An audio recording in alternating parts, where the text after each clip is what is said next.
was very big for Berkshire, and that was PetroChina stock. A lot of people interested in your purchase and subsequent sale of PetroChina. This is a controversial stock for our viewers who aren't familiar with it, because the parent company, China National Petroleum, had some dealings with the Sudanese government that, of course, the Bush administration has said is responsible in part for the genocide in Darfur. I watched in May at your annual meeting where shareholders came up, some of them very unhappy, and wanted you to divest. You disagreed. You took a shareholder vote. Most shareholders agreed with you. You did not divest. That was May. Now, since September, you've been selling.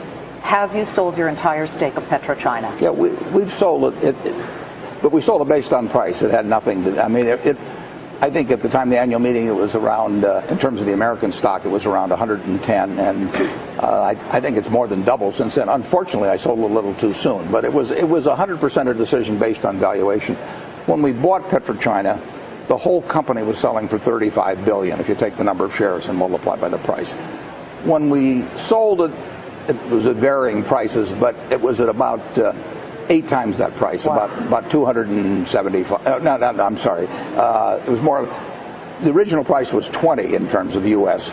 We sold it from 160 to 200 or something like that. A nice tidy profit. Yeah, we made about $3.5 billion on a $500 million investment, as it turned out. I still sold it way too soon. Since I sold it, they must have shot a gun off and said, Warren's sold, now it's time to let it go up. Well, yeah, you left money on the table. A lot of money. Dummy. That's what exactly right. Charlie Munger would say, right? Charlie would say, you've done it again. But you can't keep always trying. For the average person who's maybe never bought a stock before, what's your advice about that? You can't constantly sit there and wait and say, oh, it's going to go higher, it's going to go higher. We don't even think about that. What we think about is how much is it selling for, how much do we think it's worth. When we bought it at $35 billion effectively, I felt the company was probably worth at least $100 billion. How did it come to your attention? How do you find a stock like PetroChina? I sit there in my office and I read an annual report, which fortunately was in English, and it described a very good company, and told about the oil reserves, told about the refining, told about the chemicals, everything else. And I sat there and read it, and I thought to myself, this company is worth about $100 billion.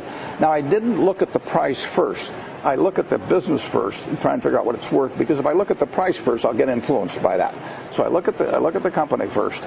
I try to value it, and then I look at the price, and if the price is way less than what I've just valued it at, I'm going to buy it. And how do you value it? Well, that's the trick. Yeah. But it's essentially what I would pay for the whole business if I could buy it. And when we sold the stock, it was valued, we'll say, at probably 250 to 275 billion. And we thought that was a fair price. Now, oil had gone up from $30 a barrel to $75 a barrel. Now it's up even further. But today, yesterday anyway, I believe PetroChina is the second most highly valued company in the world. Higher than GE, next to Exxon. ExxonMobil. Next to Exxon. Have you sold the entire stake? Yeah, I have. Mm-hmm. I wish I hadn't, but I have. As of when? Well, we sold it over a period of time. Sold it over a period of time. If it went down a lot, we'd buy it back. Would you ever buy or sell a stock based on political pressure or no. sort of? So no, the answer is no. People being upset about Darfur had nothing to do with why you sold this stock. The Chinese government owns 88% of PetroChina. They also own control of 29 out of the 30 largest companies in China. The Chinese government is the one that has a position in relation to the Sudan. And they have it, if you own any one of the 30 largest companies in publicly traded companies in China, you will have the Chinese government as your majority partner.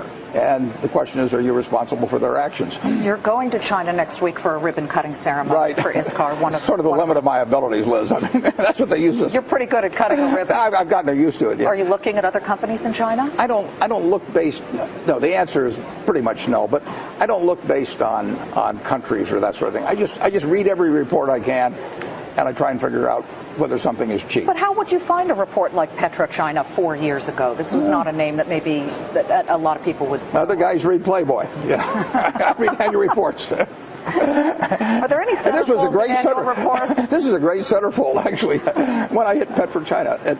And that's what I do. I mean, that's my job, is to allocate capital, and the way I allocate capital is by looking at the opportunities for using capital. What's your best investment of all time? The best stock you ever bought?